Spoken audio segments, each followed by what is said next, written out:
বাঁকখালী নদী দখলমুক্ত করতে হলে হাইকোর্টের রায়ের জন্য অপেক্ষা করতে হবে বলে জানিয়েছেন নৌপরিবহন উপদেষ্টা ডক্টর এম সাখাওয়াত হোসেন।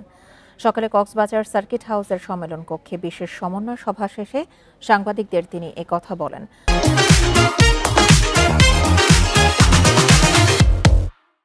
নৌ উপদেষ্টা বলেন, বাঁকখালী নদী বাঁচাতে হলে কক্সবাজারে হোটেল মোটেলের বর্জ্য নদীতে ফেলা থেকে বিরত থাকতে হবে।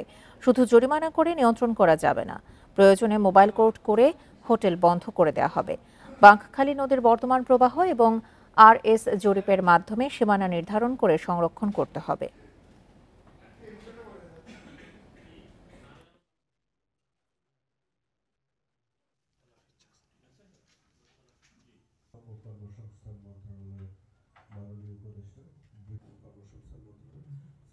হাইকোর্টের একটা রায় আছে, যে রায়ের পরিপ্রেক্ষিতে কিছু অ্যাকশন নেব, কিন্তু রায়টি এখনো আমাদের হাতে আসেনি।